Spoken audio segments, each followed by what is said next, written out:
Palavra edificante. João capítulo 11, versículo 25 e 26 diz assim: Disse-lhe Jesus: Eu sou a ressurreição e a vida. Quem crê em mim, ainda que morra, viverá. E todo que vive e crê em mim, não morrerá eternamente. Creis isto? Amém? Vamos orar para que Deus possa continuar falando conosco através da sua mensagem. Senhor Deus, aqui está teu filho, pastor Flávio. Continue abençoando, Pai querido. Continue falando, Pai eterno, a sua igreja através da vida do teu filho. Tudo que ele estudou, tudo que foi programado, tudo que o teu Espírito levantou, Pai querido, e colocou sobre as mãos dele. Venha, Senhor Jesus Cristo, como um vento, Pai, um vento de misericórdia, um vento de amor, um vento de ousadia, um vento, Pai querido, que traga o calor do teu Espírito sobre as nossas vidas nessa manhã. Fale com teu filho, Pai querido, e continue falando. Senhor, também estamos aqui, Pai, com a mente aberta, Pai. Mente que possa, Pai eterno, estar, Pai, tranquila, em paz, para receber, Pai, a Tua palavra, e que possa gerar em nós a consciência de que o Senhor está falando com o Teu povo. Senhor, faça, Senhor Jesus, a Tua vontade nesta manhã sobre as nossas vidas. Estamos com os ouvidos atentos para a Tua mensagem. Use poderosamente Seu Filho, Pai, para falar com a Tua igreja nesta manhã. Essa é a oração que eu oro, juntamente com a Tua igreja, pedindo: eis-nos aqui, Senhor, e envia, Pai querido, sobre nós o Teu poder, em nome de Jesus. Amém. Amém. Glória a Deus. Aleluia.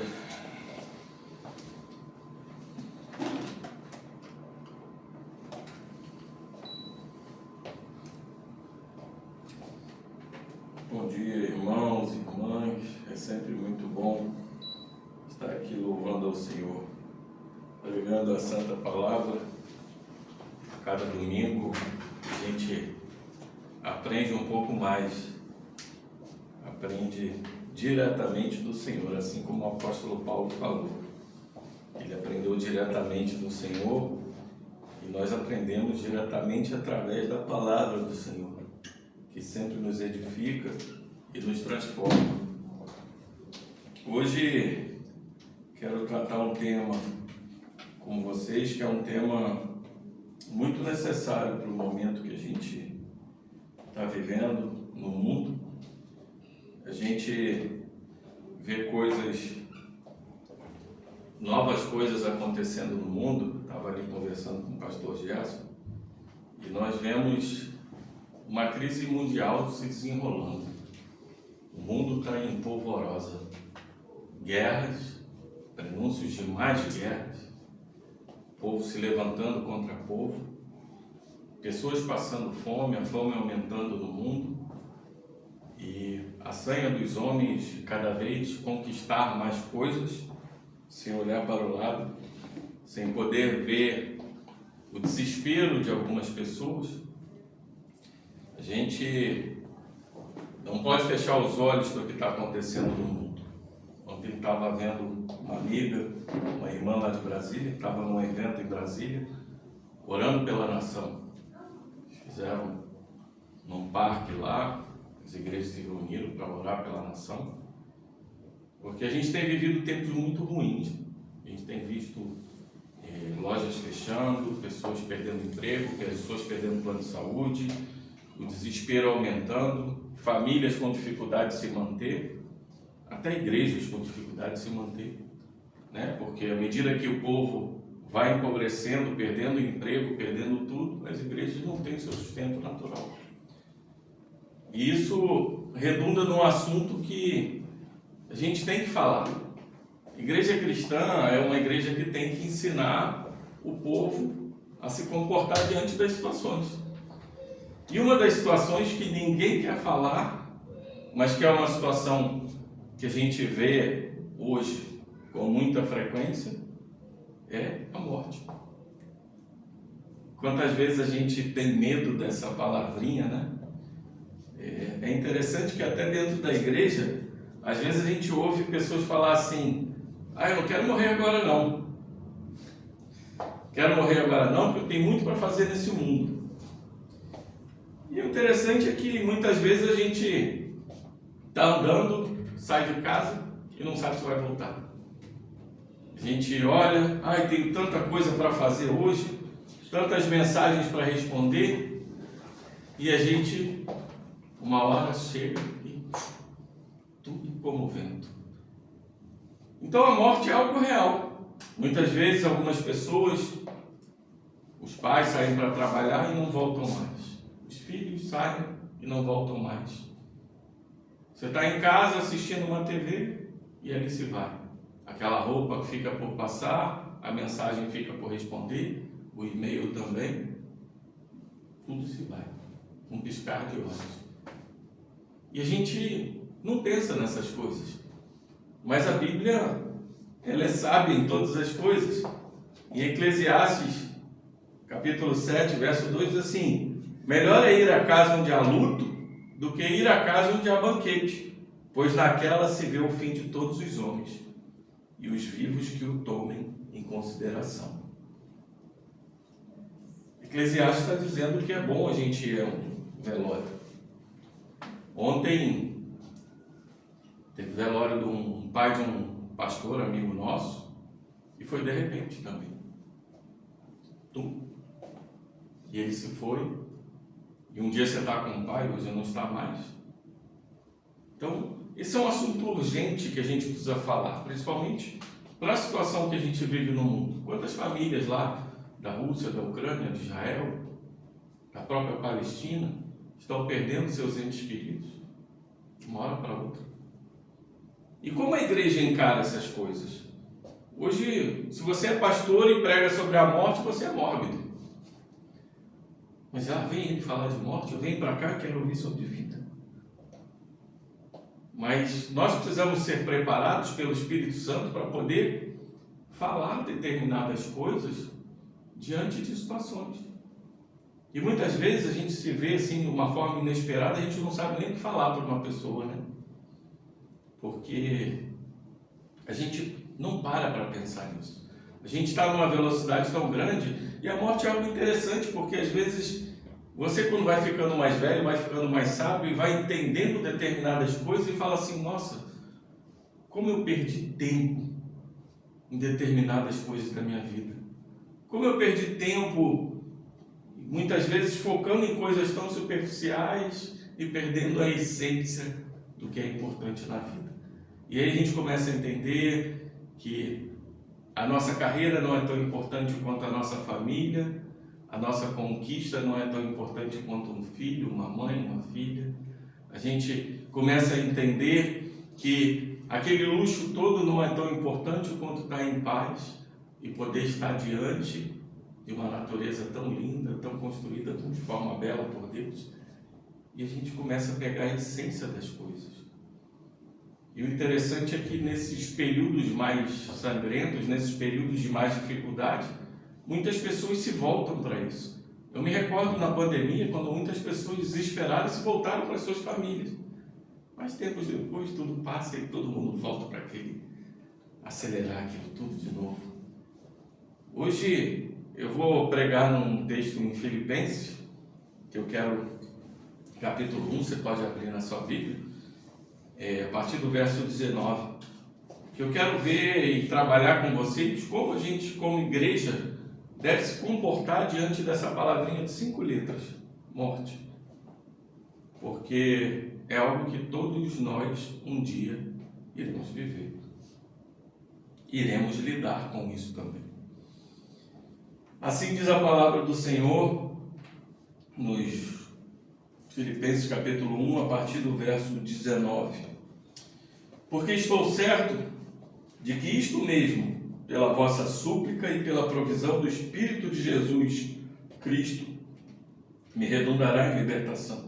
Segundo a minha ardente expectativa e esperança de que em nada serei envergonhado, antes com toda a ousadia, como sempre, também agora será Cristo engrandecido no meu corpo, quer pela vida, quer pela morte. Porquanto para mim o viver é Cristo e o morrer é lucro. Entretanto, se o viver na carne traz fruto para o meu trabalho, já não sei o que hei de escolher.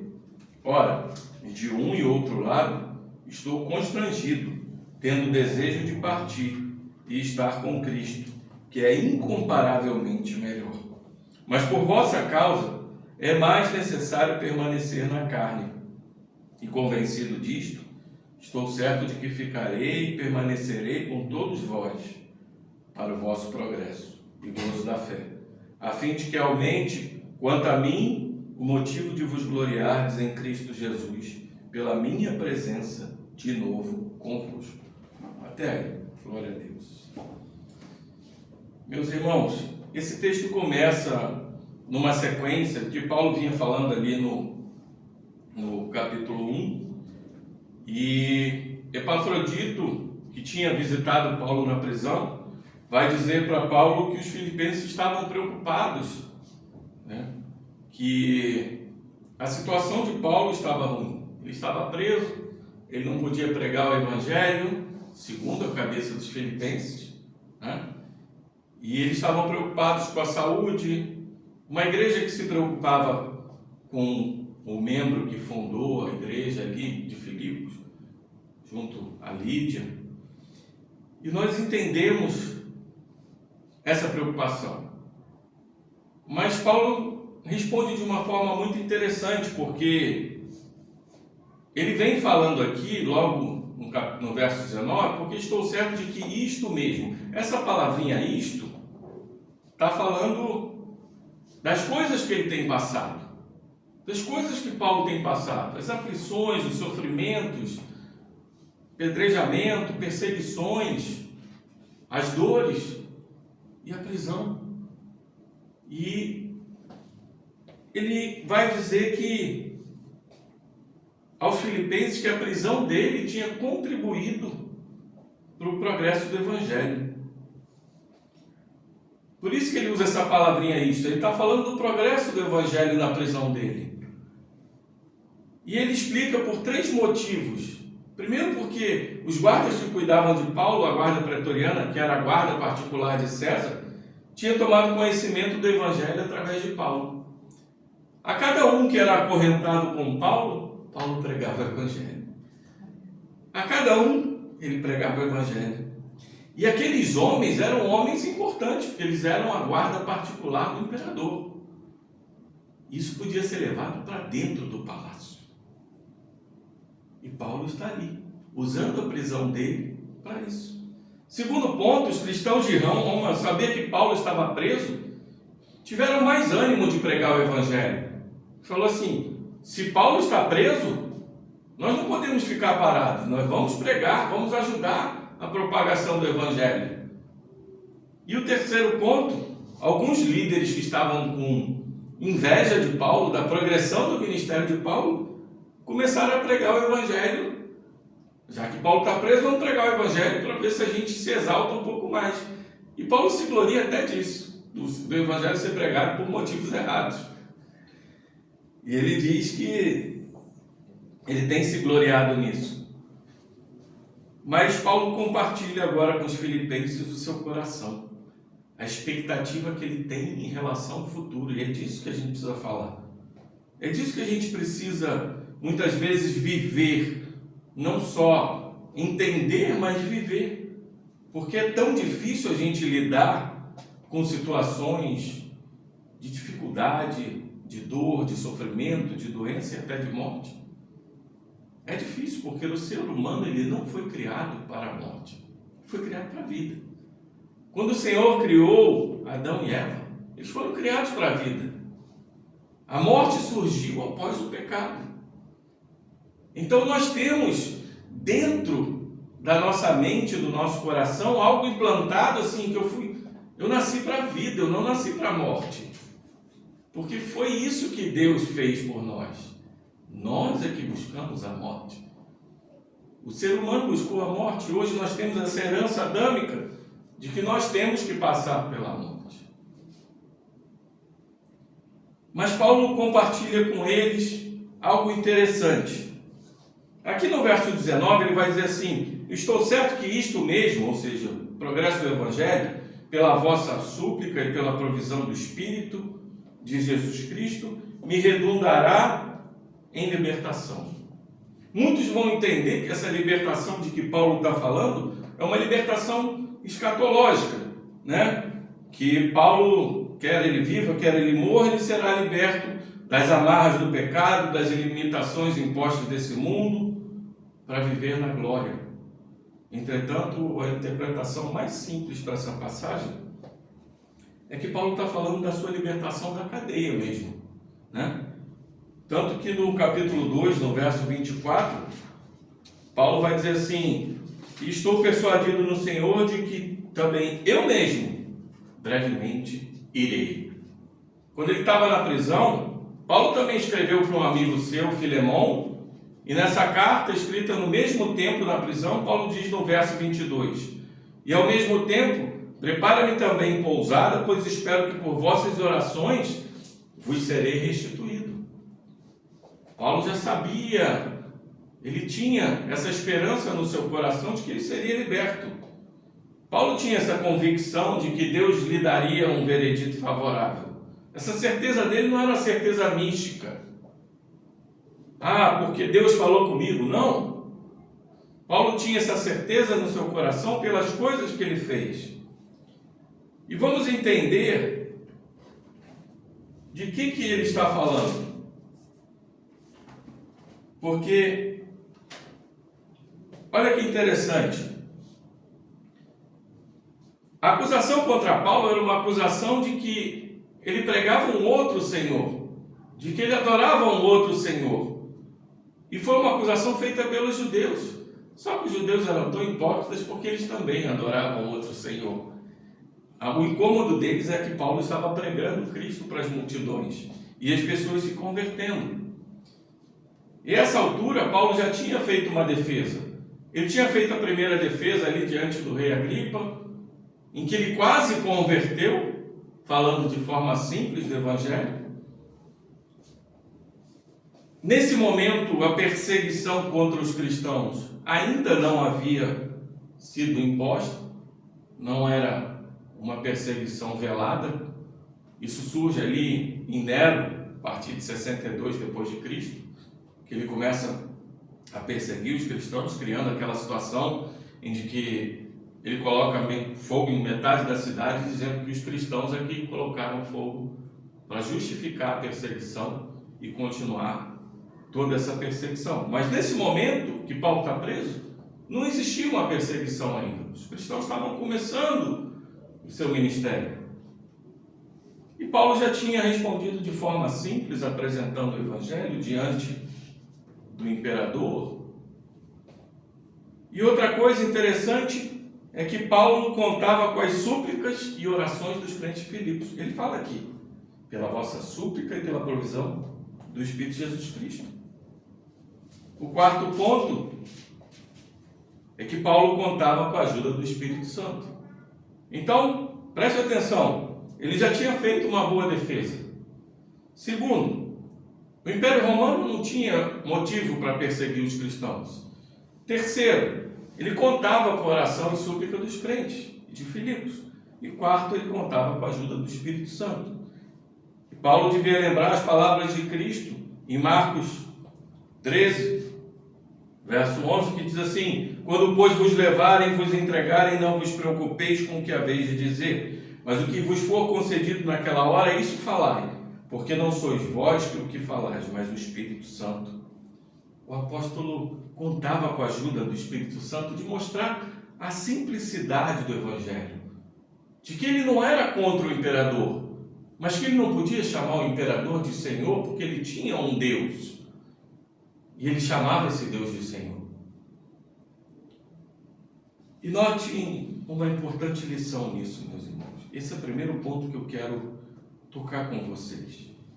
O apóstolo Paulo talvez seja o apóstolo que mais fala em predestinação, soberania de Deus, mas em nenhum momento aqui ele despreza o fato de que Deus usa meios ou recursos ou instrumentos para cumprir a sua vontade e o seu plano. Isso é interessante porque Nós, como Igreja Reformada, entendemos que a soberania de Deus não anula a responsabilidade humana. E a responsabilidade humana não anula a soberania de Deus. As duas coisas trabalham juntos. E Paulo entende isso muito bem. Ele entende porque, olha, eu sei que Deus pode me libertar, mas eu conto com outras coisas. Eu conto com a minha defesa, com uma palavra correta diante do imperador. Eu conto com a oração dos meus irmãos. Eu conto com a ajuda do Espírito Santo. E eu conto que o imperador não tem motivos para perseguir a gente. Ele sabia que essas coisas do ordinário poderiam fazer o extraordinário acontecer. E assim tem que ser com as nossas vidas. Não é a todo momento a gente esperar o extraordinário. Ah, eu quero um milagre, eu quero um milagre. Faça o milagre acontecer. Você sabe que a maioria dos milagres que acontecem na vida das pessoas e na igreja acontecem no dia a dia, em dias simples, no ordinário. Quando você está fazendo uma coisa que você não espera, o milagre acontece. Muitas vezes não é quando você está orando, é quando você está sentado, triste, num banco de igreja e alguém chega e faz algo que você não espera. É no ordinário. Porque muitas vezes você pediu para a igreja orar por você, porque muitas vezes você teve um caráter de se comportar bem, porque muitas vezes você demonstrou a sua personalidade, quem você é. São coisas do dia a dia, do ordinário. E Deus usa essas coisas para fazer milagres. E o interessante é que Paulo sabia que o futuro dele estava nas mãos soberanas de Deus, mas ainda assim ele pede orações, ele conta com essa boa defesa e ele espera a ajuda do Espírito Santo.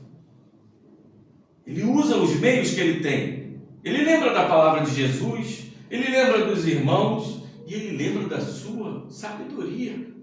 Se eu tenho sabedoria para falar, eu vou usar. Por que não usar? Eu vou ficar calado esperando o imperador me libertar? Eu vou pregar para ele o Evangelho, mesmo que não redunde em salvação. Porque muitas vezes, meus irmãos e irmãs, quando a gente louva a Deus, quando a gente glorifica o nome de Deus, é tudo que Ele quer. Eu uma vez, orando, passando um momento difícil da minha vida, e só reclamava, esbravejava, falava, pedia, suplicava, chorava. E um dia orando de joelhos num quarto escuro, o Senhor falou comigo: para, me glorifica. E eu entendi. Eu entendi que muitas vezes o que a gente precisa fazer é só glorificar a Deus na nossa vida natural. No meu trabalho eu glorifico a Deus, na minha família eu glorifico a Deus, o meu comportamento, a minha forma de me colocar, a minha forma de orar, a minha forma de amar as pessoas. E Deus vai agindo, usando esses meios comuns, que muitas vezes a gente não dá o mínimo valor, mas Ele olha cada atitude nossa. Segundo ponto importante é que Paulo vai dizer aqui: segundo a minha ardente expectativa e esperança de que em nada serei envergonhado. Antes, com toda ousadia, como sempre, também agora, será Cristo engrandecido no meu corpo, quer pela vida, quer pela morte. Olha que interessante. Embora Paulo tivesse persuadido da sua libertação futura, como a gente acabou de ver, a sua expectativa maior ali na prisão não era ficar livre, mas era outra coisa. A sua ardente expectativa era de que Cristo fosse engrandecido no seu corpo. Em outras palavras, que através dele o nome de Cristo fosse conhecido por todos e levado a todos ali em Roma, até o imperador. O coração de Paulo ardia por isso, quer pela vida, se ele fosse libertado da prisão após ter falado de Cristo, quer pela morte, por ter morrido por mártir de Jesus Cristo.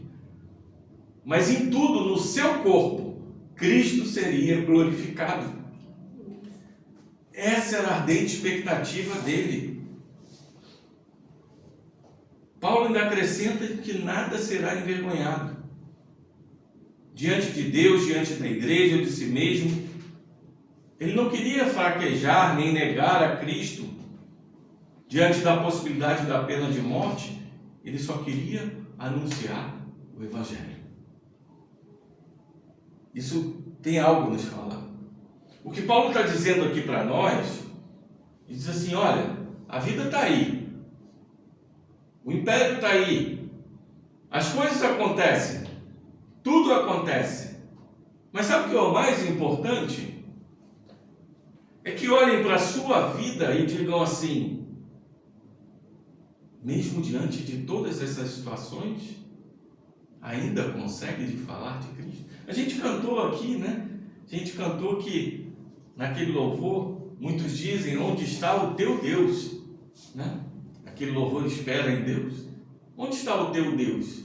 Quantos não falam para nós, mesmo que não verbalizem, mas pensam, onde está o Deus dela? Onde está o Deus dele? Está passando por isso? Mas qual é a sua atitude diante? É glorificar a Cristo? É dizer que, ainda que eu tenha todos esses problemas, Cristo sempre cuidou de mim. E eu sei que um dia eu estarei com Ele. É glorificar a Deus porque a vida é um dom. Se nós respiramos, se nós falamos, se nós olhamos, se nós ouvimos, se nós caminhamos, se nós dobramos o joelho para orar, qualquer coisa que a gente faça é um dom de Deus. É uma bênção. Essa é a maior bênção que a gente tem. E muitas vezes a gente não dá valor. Eu costumo dizer aqui que só sabe dar valor para a respiração quem um dia já passou por uma intubação ou uma insuficiência respiratória. Só sabe dar valor a andar aquela pessoa que já perdeu as pernas e que ansiaria hoje estar podendo andar. O ser humano é assim, ele passa a dar valor quando ele perde. E muitas vezes a gente para e pensa, a gente não dá valor muitas vezes por orar, por ler a palavra. Quantas pessoas em outros países queriam ter uma Bíblia para ler e poder dobrar o joelho na rua e orar sem ser morto, apedrejado, perseguido. É isso que Paulo está falando. Essa ardente expectativa dele é que as pessoas olhem para ele e dizem assim, quando o imperador disser para você, você vai ser morto à espada se você não negar Jesus Cristo, Paulo só queria ter ousadia de dizer, olha, eu não nego o meu Senhor, porque Ele é o Senhor da vida, Ele me dá a vida, Ele me tira a vida, e todo o poder que te é dado por Ele. Você não faria nada se Ele não tivesse dado poder. Assim como Cristo falou diante de Pilatos. E muitas vezes a gente não para pensar nessas coisas tão simples, porque as coisas são dadas para esses homens que estão no poder, para que Deus cumpra os seus propósitos. É claro que isso não anula a responsabilidade da maldade dos pecados que esses governantes fazem. Mas todo esse poder é dado por Deus. Porque se Ele quiser tirar amanhã, Ele tira. Se Ele quiser até levar uma pessoa à morte, Ele leva. E tira do poder. Nós temos vários exemplos bíblicos. Quando Ele diz para Saul, Saul, o reino já te foi tirado. E tira Saul do reino. E mata Saul numa batalha, e Davi assume o reino. Então, Deus faz o que Ele quer. E olha que interessante que no verso seguinte, Paulo vai dizer assim, olha, ele falou no verso 20, eu quero que através do meu corpo Cristo seja engrandecido. Através do meu corpo, seja pela vida, seja pela morte, o nome de Cristo seja propagado. Paulo morreu por Cristo. Ou digo assim, Paulo foi liberto por Cristo. Paulo vai pregar mais para Cristo. Ou Paulo pregou tudo que ele podia para Cristo. E aí ele segue dizendo assim: porquanto, para mim, o viver é Cristo, e o morrer é lucro. Paulo não temia morrer. É como se ele estivesse dizendo assim: Cristo é a razão da minha existência. Cristo é tudo para mim. Eu vivo para Ele, para servir, para dar testemunho dele, para as pessoas ao meu redor. Aqui nesse mundo, eu vivo em plena comunhão com Cristo. Porque isso é o que faz sentido para mim. É viver em comunhão com Cristo. Ah, mas pastor, você está dizendo que a todo momento eu tenho que largar meu trabalho, tenho que largar minha família para glorificar a Cristo? Não. Quer qualquer coisa que você faça, como está escrito em 1 Coríntios, capítulo 10, qualquer coisa que você faça, faça para a glória de Deus. Se você trabalha fazendo roupas, se você trabalha fazendo um sapato, se você atende pessoas no hospital, se você defende pessoas, faça para a glória de Deus. E fale do nome de Deus, fale de Cristo, fale do seu Senhor. Isso é viver. Não quer dizer que você precisa de um ministério na igreja. Não quer dizer que você precisa ser um diácono, um presbítero, você precisa pregar, que você precisa de um cargo, ser chamado de pastor, bispo, apóstolo, o que quer que seja. O que Deus está falando é, qualquer que seja a sua atitude, qualquer que seja um passeio no shopping, uma ida a uma instituição pública, glorifique o nome do Senhor, para que as pessoas olhem para você e digam: esse irmão ou essa irmã, ou essa pessoa, eu olho para ela e vejo algo diferente. Eu vejo que Cristo está na vida realmente dela. Porque nós vivemos um tempo, meus irmãos e irmãs, que a igreja está sendo vilipendiada e difamada por pessoas que não têm Cristo. Elas vivem a igreja do domingo como uma programação de final de semana, como ir ao shopping. Olha, eu vou à igreja de manhã e vou ao shopping de tarde. Isso me completa. Mas o que Paulo está dizendo aqui é diferente. Viver para mim é Cristo. Ele está dizendo, qualquer coisa que eu faço, se eu tomo um copo de água, ou se eu como minha comida na mesa, eu agradeço ao Senhor. Se eu estou às vezes conversando na fila de um supermercado, eu estou ali falando, respeitando as pessoas, fazendo o bem, para que as pessoas olhem. Muitas vezes eu posso não falar de Cristo, mas só uma atitude, às vezes diz assim: você é da igreja. Quantas vezes isso acontece? Por que você reagiu de uma forma tão diferente com a pessoa que te ofendeu? Isso é viver para Cristo. As nossas atitudes muitas vezes falam mais que palavras. Tem pessoas aí fora pregando o evangelho e que vira as costas na esquina, já está falando coisas, xingando. Isso é glorificar a Cristo? Quando Paulo está falando o viver, ele está falando de toda a sua vida, em todo o seu ser. Ele não está falando ali naquele momento. É na felicidade, é na tristeza, é no trabalho, é na família, é o seu comportamento, é a forma como você reage às pessoas, é a forma como você responde. O pregar é importante, mas o comportamento e o agir como servo de Deus também é.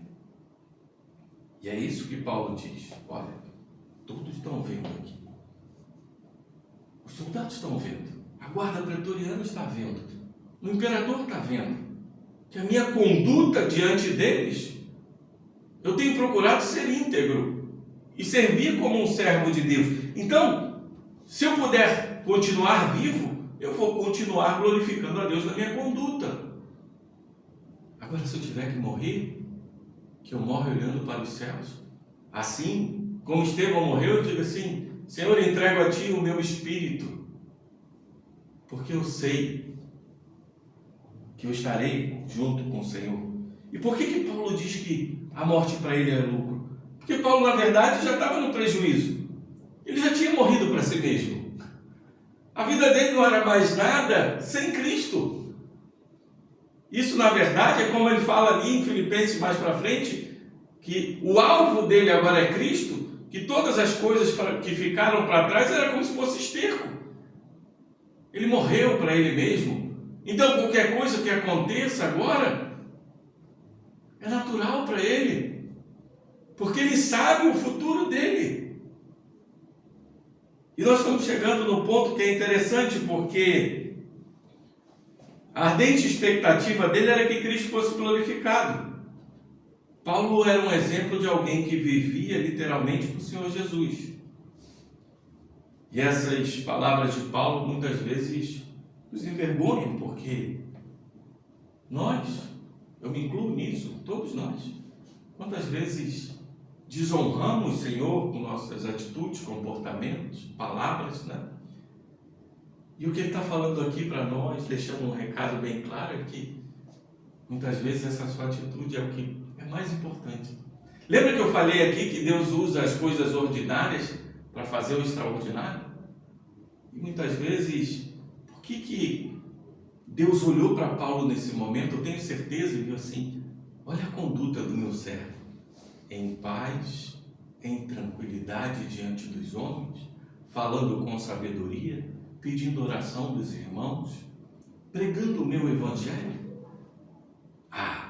Eu vou liberar. Ele merece mais um tempo. E mesmo que não merecesse, Deus estaria feliz com a atitude dele.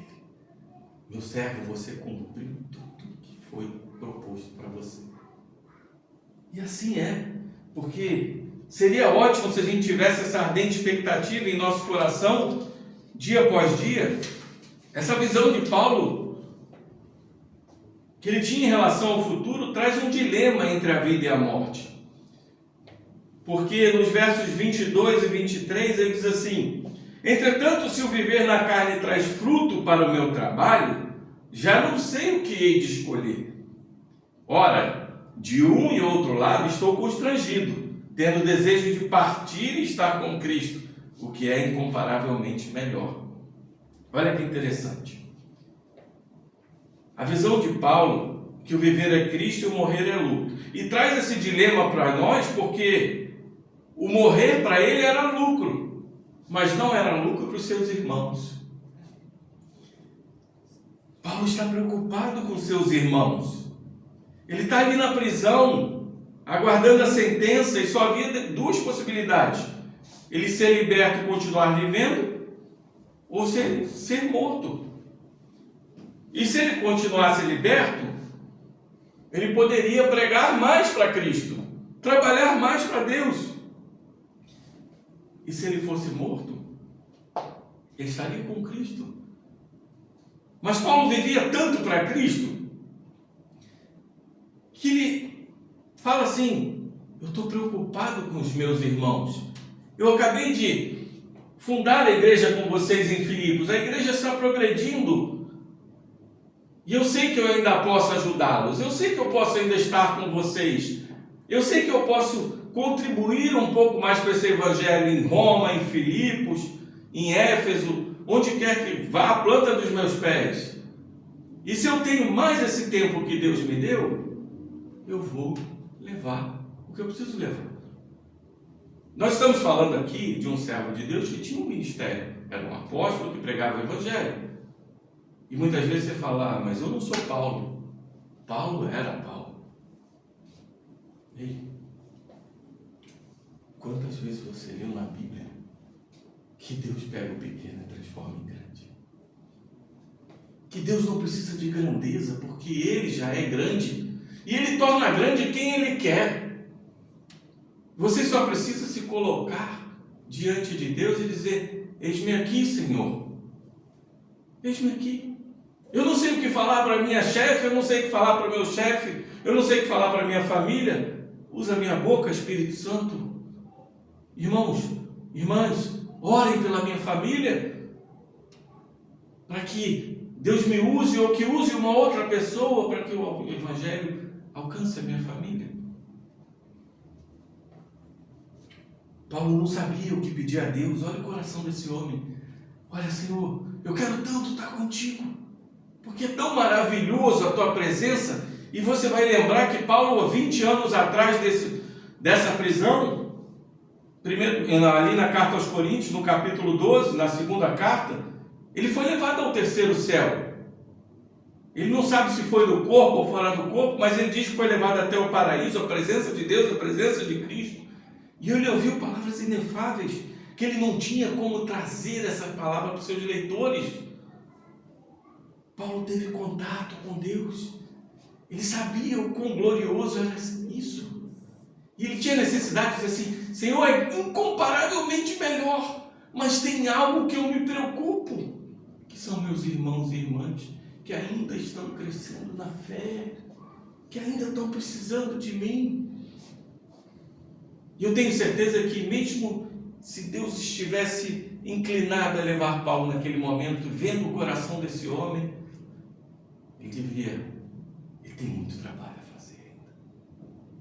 O amor dele por mim é tão grande, que ele tem muito trabalho a fazer ainda. E às vezes o que Deus quer é só isso, a gente demonstrar esse amor por ele.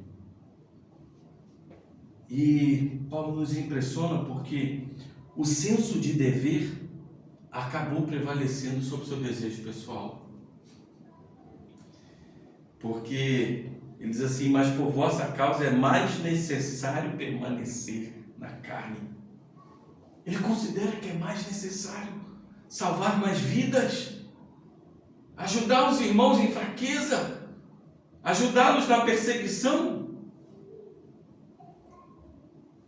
O coração dele tinha essa ardente expectativa: se eu tiver que viver, eu vou viver para isso. Mas, pastor, como é que eu vou viver para isso? Viva o seu trabalho, no supermercado, no posto de gasolina, na sua vida cotidiana, no dia a dia, pequenas coisas. Muitas vezes você quer alcançar multidões, mas às vezes Deus só quer que você alcance um. Vai lá e pega a minha ovelha perdida e traz para mim. Às vezes uma pessoa que você olha, está triste, e você fala assim: eu sei que essa pessoa está triste. E muitas vezes a gente só precisa falar um versículo, e aquela pessoa desaba. Porque a gente não tem poder, mas a palavra de Deus tem. Não sei se vocês já perceberam, muitas vezes quando você está conversando com uma pessoa, e você está falando, e aquela pessoa está assim. Aí você pega um versículo e joga, pum! Aquilo parece que o Espírito vem e a pessoa cai. Porque a minha palavra não tem poder, mas a de Deus tem. E quando entra no coração, acabou. Você pode ter sua vida toda, e pode ser que Deus tenha programado para você ganhar uma vida só, mas isso tem uma importância tão grande diante dele, porque você está glorificando a Deus. Mesmo que você só ganhe um, você está tentando durante toda a sua vida ganhar mais gente para ele.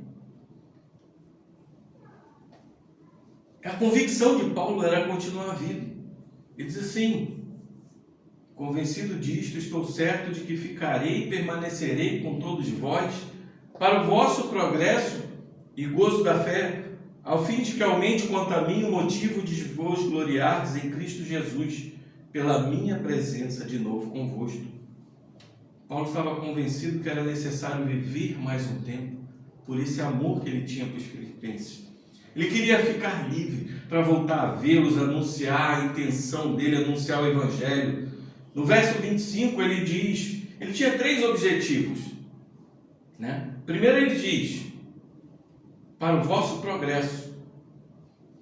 Paulo sabia que ele era um servo de Deus, um pastor de Deus, um apóstolo dos gentios, ele era mestre, doutor da fé. Então ele sabia que Deus queria usar esse conhecimento que ele tinha para o progresso da vida cristã, para o progresso da igreja. Tanto que é o apóstolo que mais escreveu no Novo Testamento.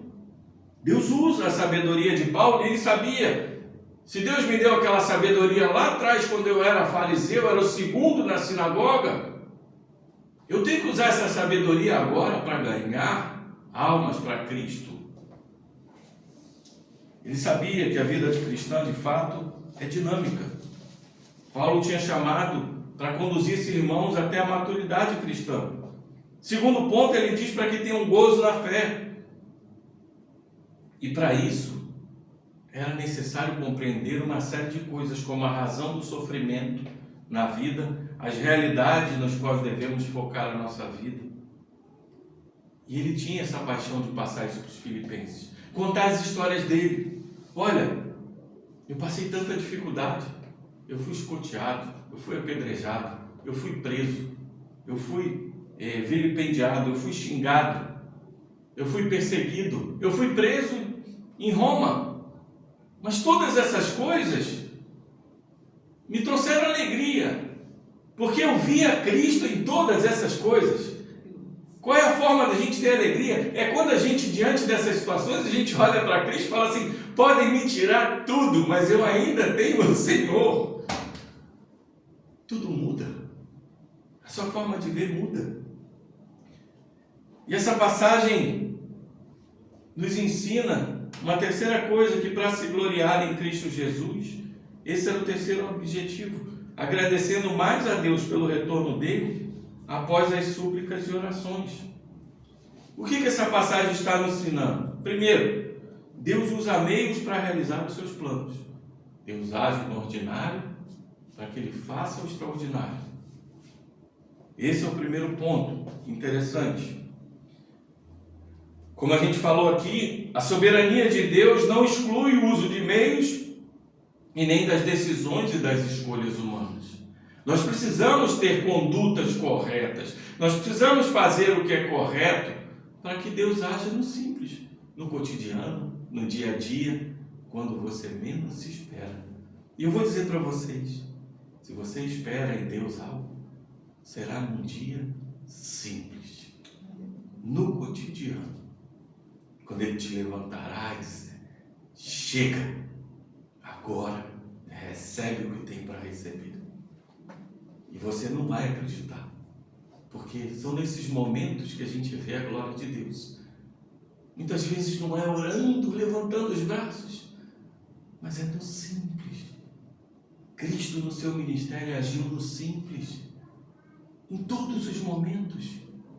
Os maiores milagres que Ele fez foi andando, foi cumprimentando pessoas, foi dando bom dia, não foi orando ao Pai. Nós precisamos orar sim, pedir, mas o dia a dia é onde acontecem os milagres. É o ordinário, é o cotidiano. Segundo ponto que esse texto nos ensina é que depois da morte, os crentes em Cristo entram imediatamente na presença de Deus. Paulo disse: meu desejo é partir e estar com Cristo. Não há outra possibilidade. Se você ouve aí, olha, você vai para o purgatório, ou você vai esperar em algum lugar, como os espíritas usam, nos umbrais. Paulo é bem claro na palavra de Deus e diz: eu quero partir para estar com Cristo. Ele sabia que se ele morresse, fechasse os olhos, já abriria os olhos na presença de Cristo. Assim como ele viu a presença do paraíso há 20 anos. E isso é uma segurança muito grande, meus irmãos e irmãs. Porque muitas vezes, crentes na igreja hoje, como eu falei aqui no início, eu não quero morrer porque eu tenho muito a viver nessa vida. Sabe qual é o recado que o pastor Flávio tem para você? Quando você diz isso é porque você está mais preso ao mundo do que a Cristo. Porque quando nós estamos presos em Cristo, o nosso desejo é: Senhor, eu não sei o que Tu tens para mim. Enquanto eu estiver aqui, eu vou procurar Te glorificar. Mas se o Senhor quiser me levar, será um bálsamo para minha alma, porque eu estarei na Tua presença, nessa presença maravilhosa, na presença de paz, de amor, de alegria. É assim que a nossa ardente expectativa tem que ser. Não é ter medo da morte, é ter medo de não ver o Senhor. E Paulo diz para a gente, ele nos ensina, não existe esse negócio de vou dormir. Você vai morrer e já vai estar na presença de Cristo. É assim isso que ele fala. É isso que está na Escritura. E o terceiro ponto é que os crentes podem ter certeza da sua salvação. Ele diz assim, porque o morrer é lucro. Paulo não temia a morte, ele chamava isso de lucro. O que temos nesse mundo, como ele diz ali em Romanos 8, não há nada que se compare à glória que há de ser revelada para nós. Nada. E isso ele está dizendo porque ele presenciou. Então, como eu posso ansiar ficar aqui nesse mundo de tristeza, de dificuldades, de coisas, se eu tenho algo muito melhor para receber? Tem algo que não bate. Então, diante da doença, diante da morte, qual é o nosso comportamento? Muitas vezes a gente fala assim, ontem estava conversando com a irmã, que é da igreja também, que passa roupa lá em casa, você falando de aniversário familiar dela, e eu falei para ela, aniversário para mim é uma alegria, porque muitos dizem assim, estou ficando velho. Eu digo assim, estou um ano mais perto de Cristo. Eu estou um ano mais perto de Cristo. A minha vida está se consumindo, mas está chegando no meu alvo. Está chegando em quem eu quero ver, em quem eu quero um abraço, em quem eu quero sentir. Nosso coração tem que arder por isso. É claro que a gente tem filho, a gente tem filha, a gente tem pai, tem família, tem as nossas conquistas que a gente quer viver um tempo a mais. Mas Paulo diz para a gente que nada disso tem valor quando a gente olha para Cristo, na presença dele. E a Escritura vai nos dizer que a gente ainda vê como um espelho. O espelho hoje a gente vê límpido, né? Mas o espelho naquela época era de metal e você não enxergava, você via meio que borrado. E é assim que a gente vê hoje Cristo ainda, meio que borrado. Aí você vai perguntar assim, mas Flávio, por que Deus não falou tanto do porvir na sua Escritura? Eu creio que tem uma razão por isso. Porque nós, em nossos pecados, não daríamos o verdadeiro valor do que é isso. A gente olharia de uma forma diferente. Ah, é só isso? Mas Paulo foi levado ao terceiro céu e ele sentiu a presença. E quando ele sente a presença, ele diz assim, não há nada melhor do que isso. Porque se Deus colocasse na Escritura, a gente faria o céu conforme a nossa mente. Mas ele não quer isso. Ele só quer que o nosso coração arda por conhecer mais ele. E o fato de você orar, ler a palavra, querer conhecer mais, querer estar na presença dos irmãos, faz com que você anseie cada dia mais por ele. O fato de você pregar, de você viver uma conduta correta, cristã, faz com que você anseie mais estar com ele. Paulo não era um crente sobre-humano, ou mais santo, ou mais especial, mas ele creu no Senhor como Messias, porque você vai ver a história de Paulo, ele matava cristãos, ele perseguia cristãos. Paulo está indo para matar cristãos em Damasco. Quando Deus aborda ele, Cristo fala, Paulo, Paulo, por que me persegues? E pega ele. Paulo não era um homem especial. Paulo era um homem mau. E na simplicidade, Deus pega ele. Ele escreve que o apóstolo que escreve com maior certeza que nós somos justificados pela fé. Tudo é graça de Cristo. Tudo que a gente recebe é graça. E não há nada que a gente possa fazer para esse Deus, a não ser ter fé. E até isso é dom de Deus. É Ele que nos dá. Então é tanto presente, é tanta graça, é tanta fé, é tanta coisa que nos é dada, e a gente não consegue enxergar. A semelhança de Paulo, nós podemos viver para glorificar a Cristo, qualquer que seja a sua vocação. Deus não nos deixa sozinho, nem no caminho da vida, nem no caminho da morte. até no vale da sombra da morte, Ele segura nas nossas mãos. Nós temos a certeza disso. É isso que o coração do crente tem que ter. Não é ter certeza de que eu vou ganhar um carro, de que eu vou ter um esposo, uma esposa, não é certeza de que eu vou conquistar o meu emprego, a minha casa tão desejada, mas é a certeza de que eu posso sair hoje de casa, morrer, mas Cristo segurará na minha mão e falar: vinde bendito de meu Pai, vinde receber o mundo, o céu que eu preparei antes da fundação do mundo para você, a glória que será revelada. Pontos importantes para a gente entender e terminar. O que é a vida propriamente dita? Eu anotei aqui 10 pontos rápidos. A vida é mera existência sem sentido. Essa é a visão do ateísmo. A vida é a busca de prazeres, epicurismo.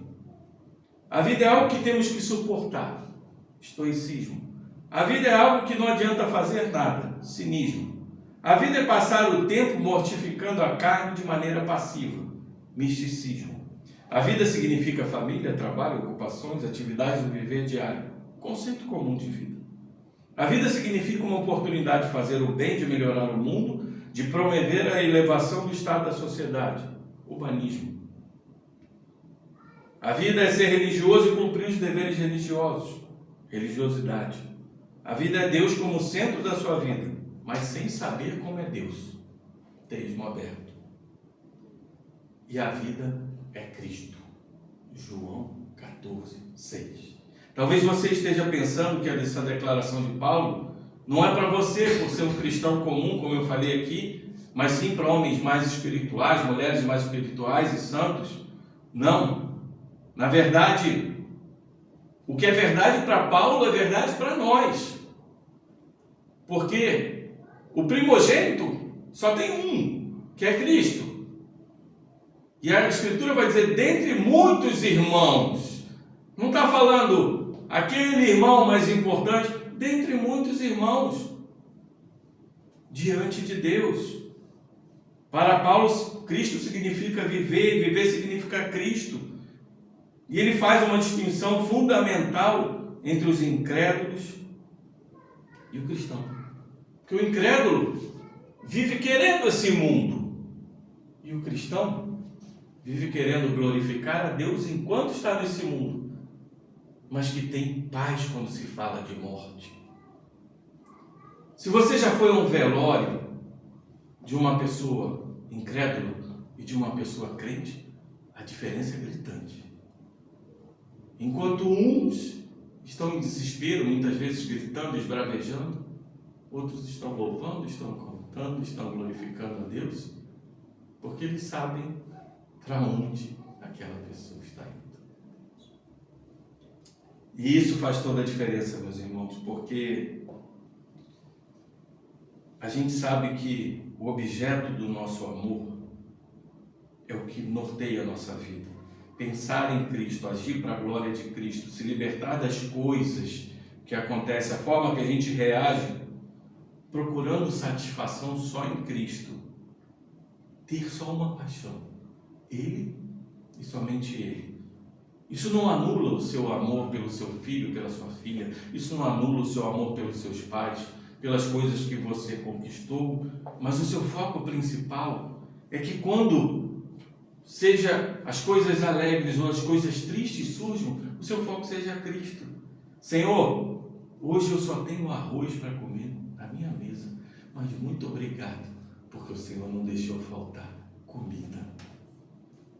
Senhor, meu sapato está furado, não tenho dinheiro para comprar, mas eu ainda tenho uma sola para pisar. Eu podia estar pisando na pedra. Senhor, que momento maravilhoso, porque está sobejando na minha casa. Glória seja dada a Ti. Não fui eu que conquistei, mas foi o Senhor que me deu. Você entende? O foco está nele. Tudo que a gente recebe ou não recebe, o foco está nele. A gente adora a Deus pelo que Ele é, não pelo que Ele faz. É pelo amor dEle. É por você saber que você nessa vida é cuidado por Ele e na morte também. paz para o coração. Eu falei o que é a vida e o que é a morte. Como eu falei aqui, você falar de morte é mórbido, né? Mas recusar-se pensar hoje, sem você pensar na morte, é uma incoerência. O mundo está violento. As guerras estão aí. A violência está nas ruas. Você sai e não sabe se vai voltar. Então você precisa pensar nessas coisas.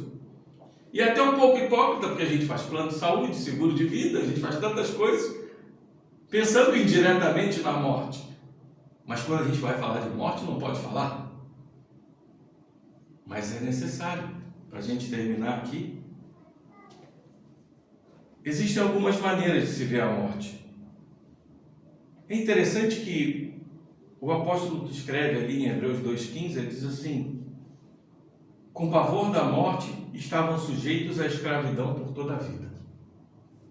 Antes de conhecerem a Cristo, as pessoas tinham pavor da morte, estavam sujeitos a essa escravidão de viver pensando: e se eu morrer, o que vai acontecer? E se eu não voltar para casa, e o que vai acontecer com meu filho, com minha filha, com meu pai? E ele diz aqui que essas pessoas são escravas. Mas depois que conheceram a Cristo, perderam, foram libertas dessa escravidão. Existem maneiras de se ver a morte. Primeiro, medo ou ódio da morte. A gente já falou aqui. Segundo, a resignação, em que você fala assim: se eu morrer.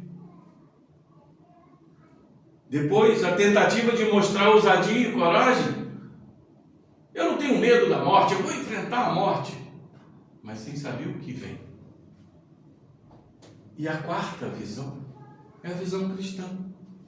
A atitude cristã diante da morte é uma atitude de triunfo, confiança, certeza e segurança. Eu vou repetir: triunfo, porque a gente vence com Cristo. Confiança de que Deus nos receberá. Certeza da nossa salvação. E segurança de que nós temos um Deus que não muda e que, se Ele prometeu, Ele vai fazer. De todas as realizações do Evangelho, não há nenhuma que seja tão extraordinária como a forma que a Bíblia mostra a morte para os cristãos. Porque aquele medo que existia em todas as eras foi dissipado com Cristo. E se você está na igreja, você tem que entender o que Paulo falou ali em 1 Coríntios 15, que ele diz assim: e se Cristo não ressuscitou, é vã a fé que vocês têm, vocês ainda permanecem nos seus pecados, e ainda mais os que adormeceram em Cristo estão perdidos. Se a nossa esperança em Cristo se limita apenas a essa vida, somos as pessoas mais infelizes do mundo. E o próprio Senhor Jesus disse que o coração de vocês não fique angustiado. Vocês creem em Deus, creiam também em mim. Na casa de meu pai há muitas moradas. Se não fosse assim, eu já lhes teria dito, pois vou preparar um lugar para vocês. E quando eu for e preparar um lugar, voltarei e os receberei para mim mesmo, para que onde eu estou, vocês estejam também. João 14, 1-3. Essa certeza, essa segurança, essa confiança, esse triunfo nos foi dado através da palavra do nosso Senhor, através da palavra do apóstolo Paulo. Se Paulo pode encarar a morte dessa maneira, eu também posso. Basta conhecer o Evangelho. Basta conhecer quem é o seu Deus. Basta saber que Ele não é homem para mentir. E nada pode tirar isso da minha cabeça. Se eu estou num leito de hospital, eu estou orando ao Senhor: Senhor, se o Senhor quiser me manter vivo na carne, ainda viverei para o Senhor, para o progresso desse Evangelho. Mas se o Senhor quiser me levar, eu receberei com alegria, entrego o meu espírito, porque é o maior presente que eu tenho para receber. E nada se compara com essa glória. E é isso, meus irmãos. É isso que nós precisamos entender. Por isso que a gente deve fazer algumas perguntas antes que a gente vá embora. Será que às vezes que nós estivemos diante da morte ou diante de sofrimentos, nós agimos como imitadores de Cristo ou imitadores do mundo? Será que o nosso testemunho em momentos de guerra e de pandemia, eu sempre uso o exemplo aqui de Martin Lloyd Jones, na Segunda Guerra ele estava pregando ali na igreja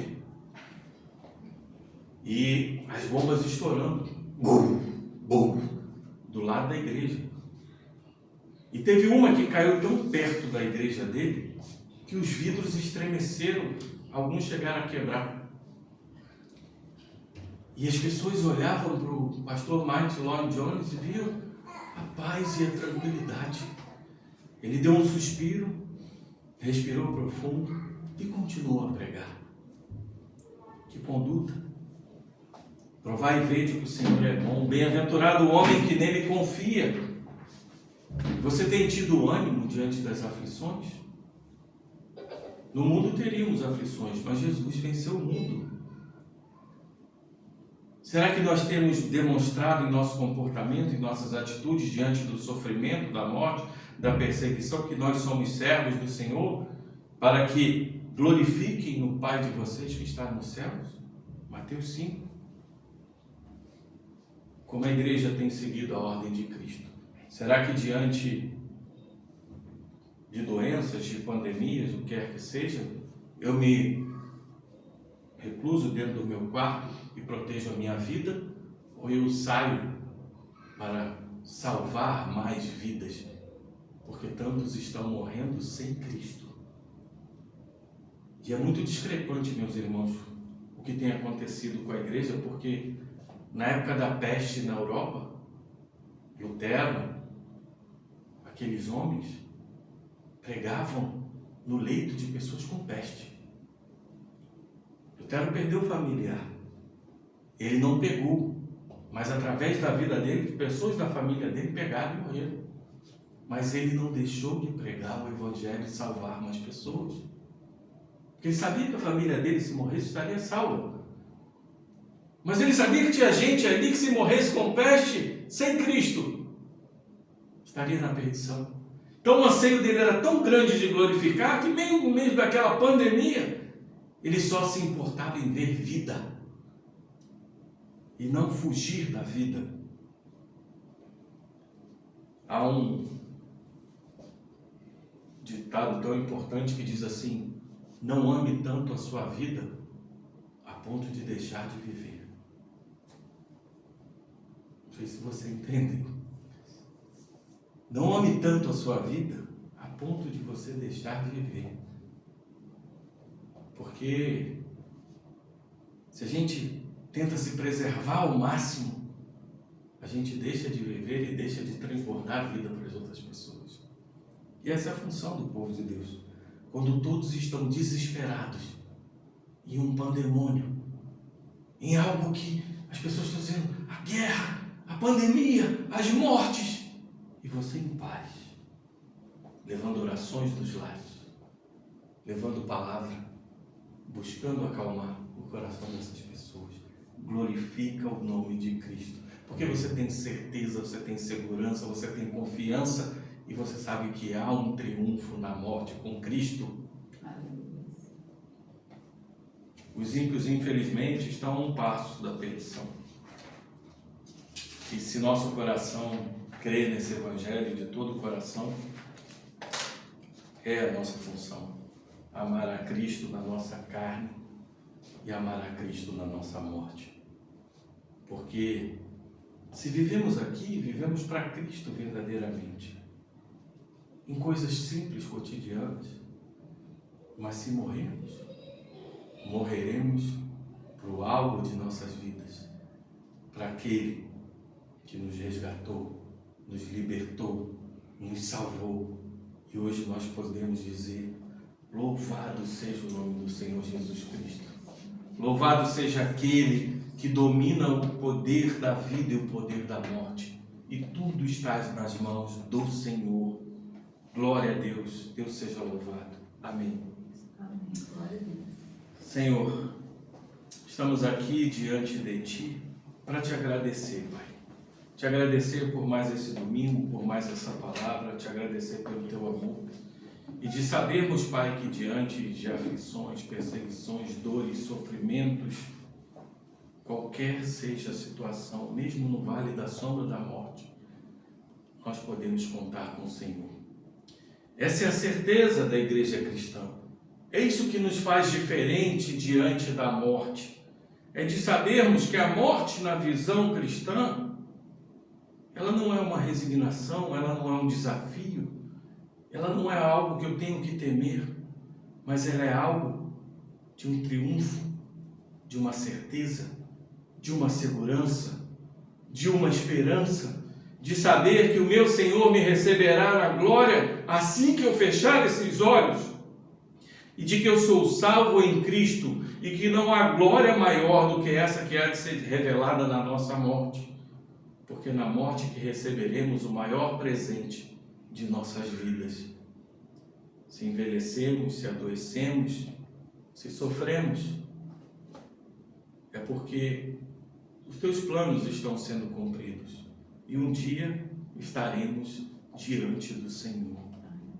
Que a gente possa agradecer a dádiva de olhar para a morte de uma forma diferente e, como crentes em Cristo, nos regozijar que um dia estaremos com o Senhor. É o que oramos nesse momento, em nome de Jesus. Amém e amém.